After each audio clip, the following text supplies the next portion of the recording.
you very much. Please have your seats. Distinguished members of the Cabinet, distinguished leaders of Region 3, the young people, the future of Region 3, members of the board of TWI, management and staff of TWI, the contractors, most importantly, the residents of this area and residents of Region 3, good afternoon. I want you to put your hands together for the extraordinarily strong leadership we have here in Region 3. I'm always very proud of our leaders here in Region 3 and the strong and extraordinary work they do every single day in service to the people of this region. Today is a very special day. As the regional chairman would have pointed out, he described it as a day of mixed emotions.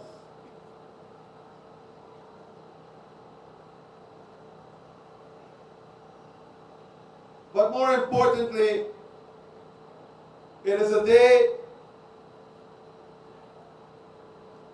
that gives us a stark contrast of two dispensations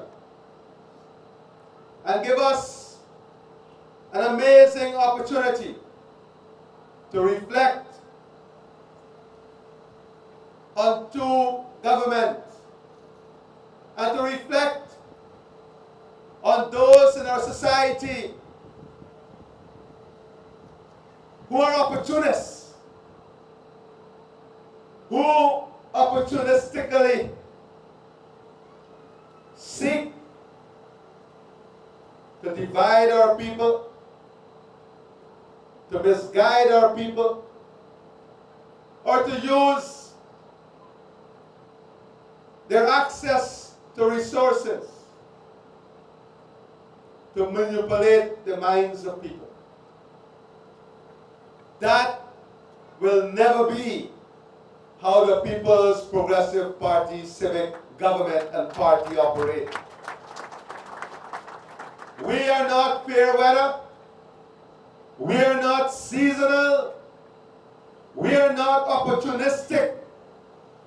We are your constant, reliable partner in development.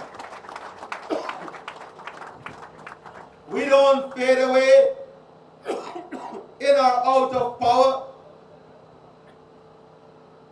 We don't succumb to the side of difficulty. We join in the pain.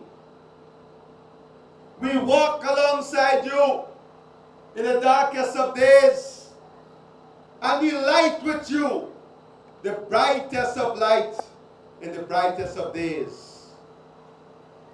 Many of the leaders here, I look at them in their faces and I say to them, thank you. Because between the period 2015 and 2020, we walked these streets, we walked these communities, we heard of the horror, the nightmare, the pain, the sleepless night, the mental breakdown, the trauma that families and residents were going through. Parents deciding which of their child they will take out of school. That was the story of these communities only 5 years ago. There are the videos that were played by the BBC that can reenact the cruelty, the gruesome cruelty of the administration when they took away thousands of jobs directly and indirectly, when they closed the sugar estate and when they sent these communities into poverty. Where were those sweet-sounding voices our voices? Where were those who now pretend they care? Were they with you side by side in the battle? Were they with you or us as we marched these roads in protest of the closure of the estate?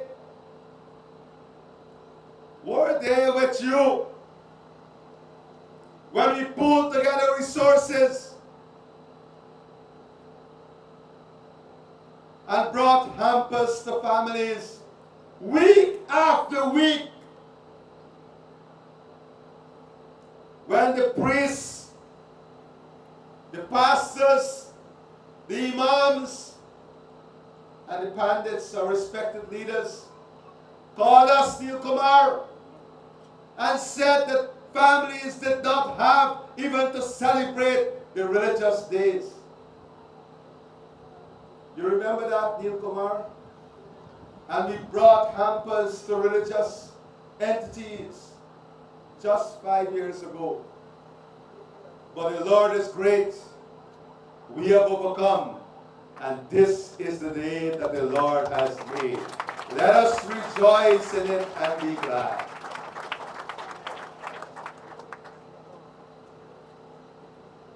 I say these things not to reopen scars. I say these things not to reopen hurt, but I say these things so that our consciousness must never go asleep, so that our consciousness must never fail us, so that our consciousness must be that guiding principle, guiding light that we honor in our life. Lest we forget, just 4 years ago,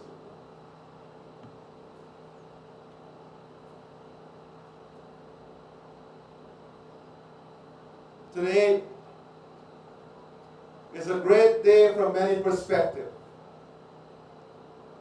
You spoke about the partnering contractor, Suresh Jack Mohan. I remember his first day of work, owning only basic tools. Let us be thankful and grateful. Today, completing multi-million-dollar contract. I remember just in front of me, the Wales dispensary, and the nurse who worked in that dispensary, living behind in that flat house, because I will spend many all years night in that house and many holidays in that house right in front of me. Nurse Sandra, Ganga. I remember just outside of this gate, there was a concrete pad and a single standpipe, and lines of people will come to fill their drums and bucket in that standpipe. I remember playing hide and seek in the beautiful moonlight night of all years or Christmas, spending it here and hiding on this very land in bush.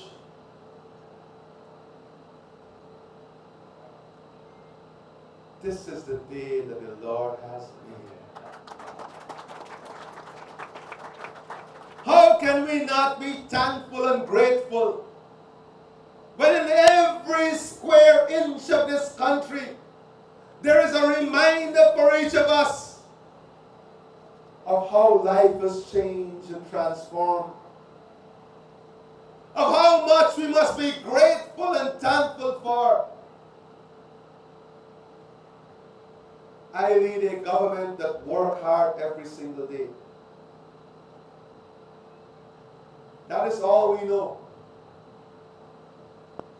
I grew up in a party And I'm proud to be a party that has taught me every single lesson of humility, that has taught me every single lesson of what a good leader should do.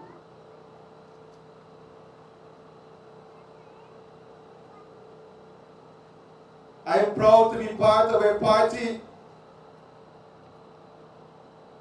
that embraces all of Guyana.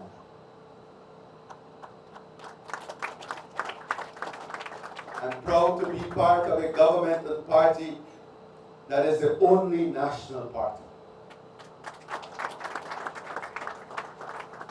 Today, in this one project alone, because there will be people who will come around and say to you,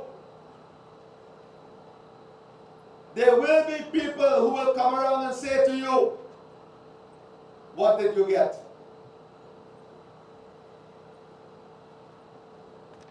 Just using this one project as an example, with the households that will benefit, the government in this project alone has invested on behalf of every single household $400,000 just in this one project alone.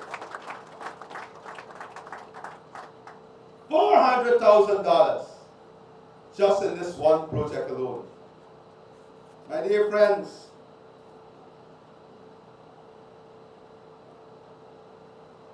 just 5 years ago, the story in these communities was, how are we going to support our children to go to school? The story was about families going hungry and communities going bankrupt. The story was that land was easy to get here because everybody wanted to sell out. And people like Komal buy up. Everybody wanted to sell out. They saw hopelessness. This is a story of hope versus hopelessness. This is a story of dignity versus indignity. This is a story of trust versus falsehood. The very people promised the very sugar workers that they would have expanded sugar and increased their salaries. Instead, they shut down their estates. This is a story about promises kept versus promises broken. This is a story of vision versus lack thereof. This is a story of respect versus callousness. This is a story of the People's Progressive Party Civic versus the rest. And I say the rest because many of them are captured in the umbrella of indignity in the APNO ASC. Let us not be fooled.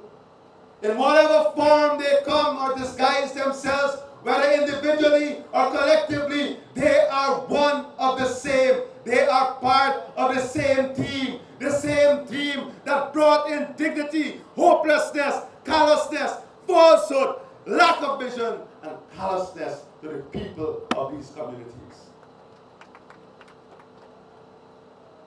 And they very well know our plans because we don't hide our plans. They know that we were going and not we were going. They know that in the program at the Wales Estate Ground, the old Wales Estate Ground, that in our program we have the complete rehabilitation of that ground and the installation of lights.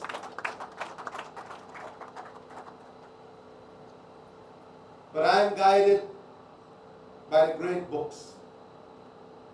Beware thee, children of God, of false prophets.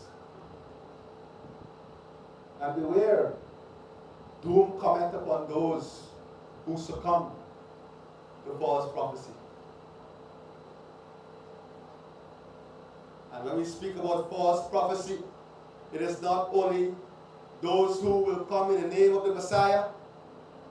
It is about those who will come with false messages to betray the minds and hearts of people, to misguide the minds and hearts of people. Let me be first to say that like all of us, we all fall short of the glory of God.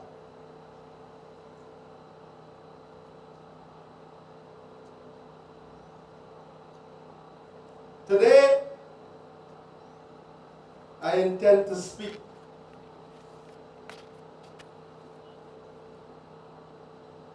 for too long.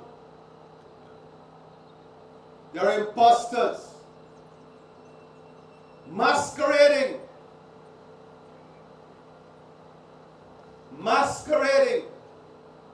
under the banner of human dignity. I will not judge them. All I'm asking you to be is not be misguided. All I'm asking you to be is true to your conscience. All I'm asking you to be is to be true to your heart. That is my message. In our free and democratic society, everyone is entitled. But let your conscience always be your guide. Today, I'm going to tell you what the independent evaluators in their latest report had to say about Guyana. And I want you to ask yourselves a question. Why aren't these things I'm going to speak of not in the headlines of the newspapers? Why aren't these things that I'm going to speak of not in the headlines of the architects of doom? God is great. They cannot mobilize and use the ordinary anymore. So the intellectual architects of violence must now come forward, and they expose themselves brutally by threatening violence and all of these things. There shall be no violence, because our people are united in the understanding of what Guyana needs. They're living in their own little bubble. They're living in their own little bubble. But let me give you the independent review by the IMF. And let me say this. We are not part of an IMF program. We have exited the IMF program. But because of our government commitment to have an independent review, to be transparent in our policy, we still allow the IMF to do their Article 4 review. And here is what it said. They say that our diversification plan is not working. Here is what the IMF said. The country is projected to grow by 10.25% this year. But you want to hear what is the best part? Non-oil GDP growth is projected at 13%. That is the investment in agriculture, construction, the transformation that is taking place. The IMF commended Guyana's economic transformation. Note the words that they use. They did not only commend Guyana's economic progress, they commended Guyana's economic transformation. They're telling the story that the country is not only progressing, it is transforming. And they did not say that they commended the country financial transformation. They commended the country economic transformation, because economic transformation brings with it social transformation, financial transformation, human transformation, and societal transformation. It went on to say, the IMF said that they highly, not only commend now, they highly commended the diversification of the economy of our country. Highly. This is not President Ali speaking. This is the IMF. Highly commended the diversification of our economy. They went on to say that Guyana will continue to be one of the fastest growing economies in the world. The IMF lauded and acknowledged that there is an increase in disposable income for every single citizen of our country. They lauded the social transfers and praised the policy in relation to the social transfers that is bridging inequality. Instead, what you see, every day they're looking for a negative headline on the cash grant, on the support of people with disability. But here's what the IMF is saying, that these are the policies that are working.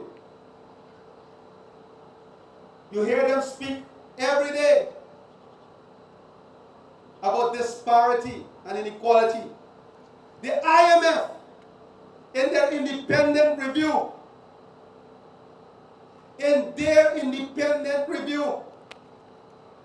commended Guyana for inclusive growth. Inclusive in every sector of the economy and inclusive among every population set of the country.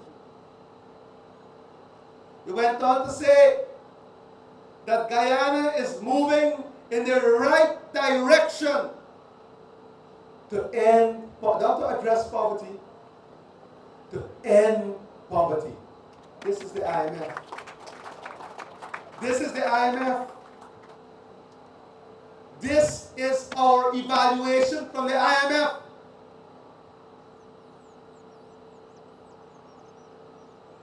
We are moving in the right direction to end poverty.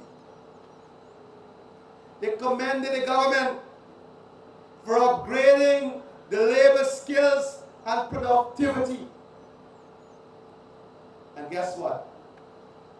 They lauded the government for trade connectivity and transparency. Improved transparency. And you know what is it? I always say, what is the ultimate litmus test of transparency and democracy? Look at all those people on social media or whatever who can find the ease and comfort to criticize government, to say whatever you want to say, lies, whatever distasteful, nasty things you want to say about a minister or the government or a public servant or any individual. They feel comfortable doing that now. 5 years ago, many of them went to the court. There were two right over here who came to us for legal representation because their arrest was ordered just for posting one comment about the president. Today they're free. Say what you want to say, post what you want to post. Because they know that they have that freedom to do it under this government.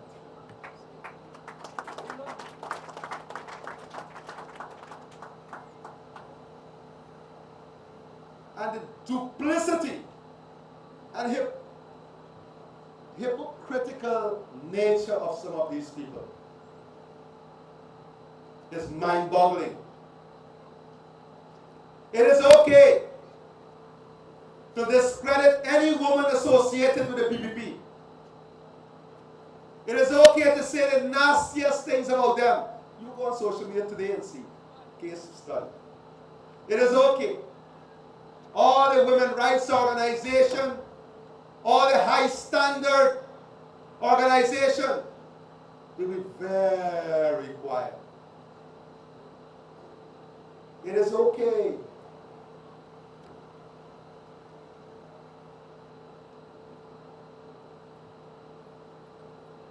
You can say what you want to say about them. Call them whatever names you want to call them. Because they don't have rights.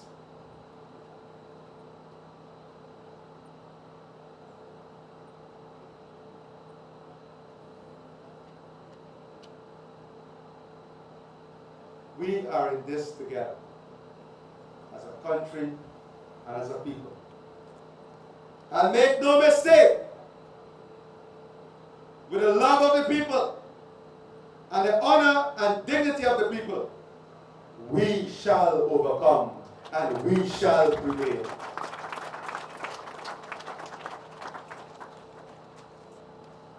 Today,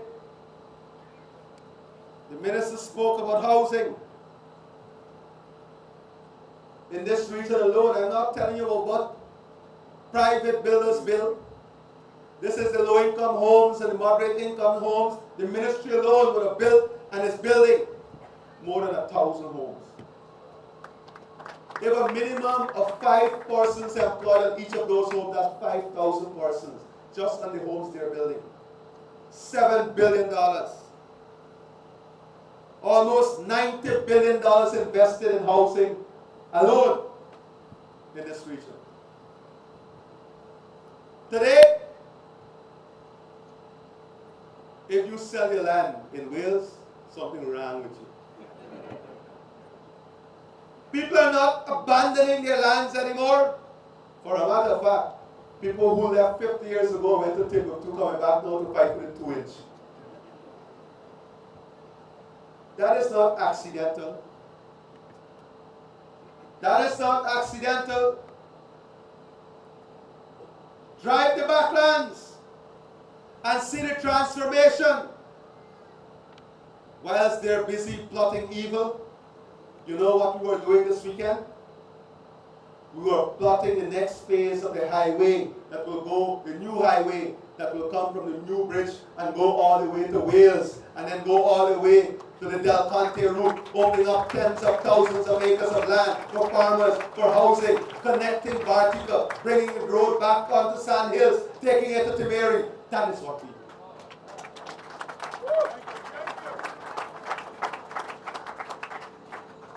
When they're busy with the evil fingers typing on social media, we're in a room talking about a new port that we have to build at Parika to take off the modern ferries and so that we can export directly from Parika to support our farmers to the Caribbean and further afield. Whilst they are elusive and delusional in their thinking, we are busy planning the second power plant so that you will have an industrial hub, a state-of-the-art industrial manufacturing hub here so that tens of thousands of jobs, hundreds of industries will be created here for you. Whilst they are busy propagating that a bridge would have never been built, out of the bosom of the Demerara River comes the pillar of hope, the tower of strength, and the magnificence of development.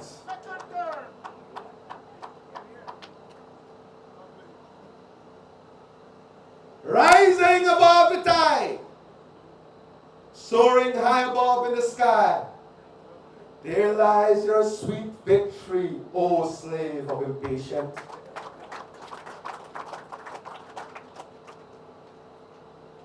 My mother was a literature teacher. And I had one of the best teachers in school. Her name was Miss Mertens. Honor the past, and the future will honor you. Let me go back that slowly for you. Honor the past, and the future will honor you.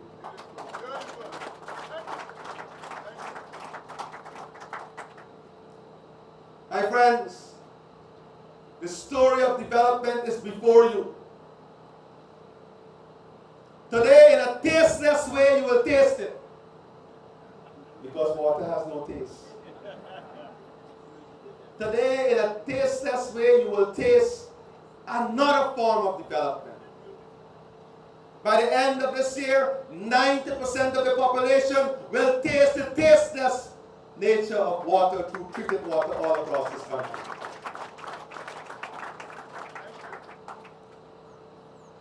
Some people will drive on a brand new road and get to the front, and when they get there, they will say, I ain't see development.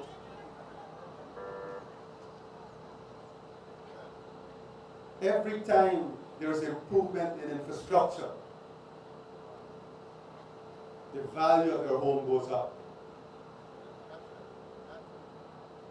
The value of your community goes up.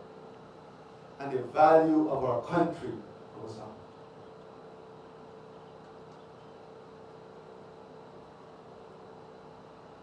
My friends, I know that I'm far away from the end of my presentation.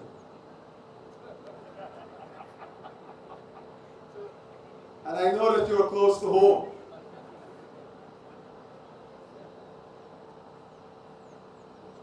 But I really want to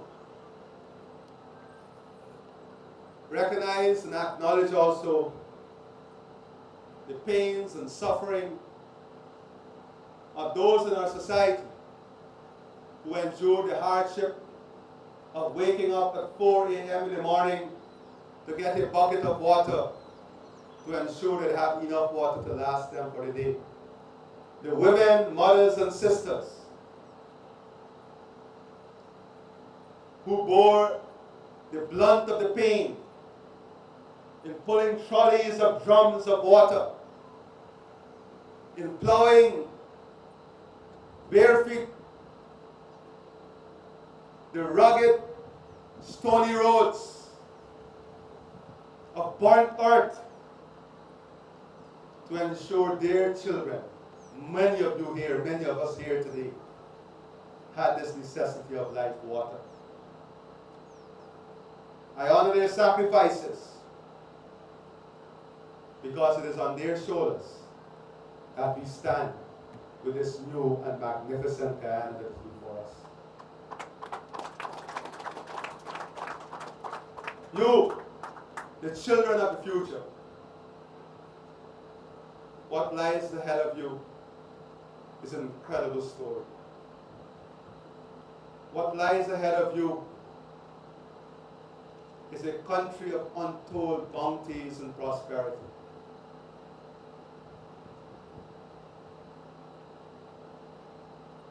How do you approach this prosperity? What are the values you will approach it with?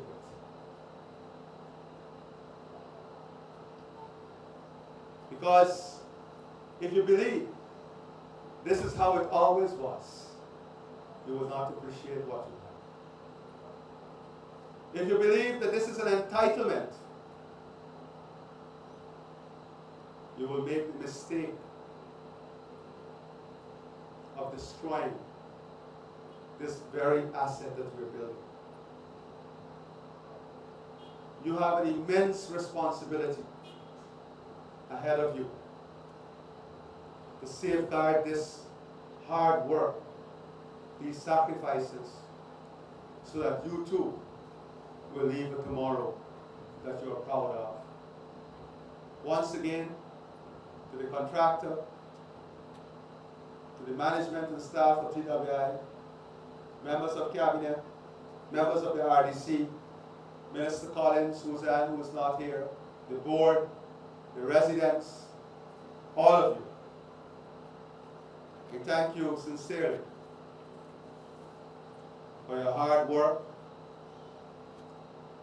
and we look forward to the completion of all the other wells and not only the completion, but the optimum operability of those wells.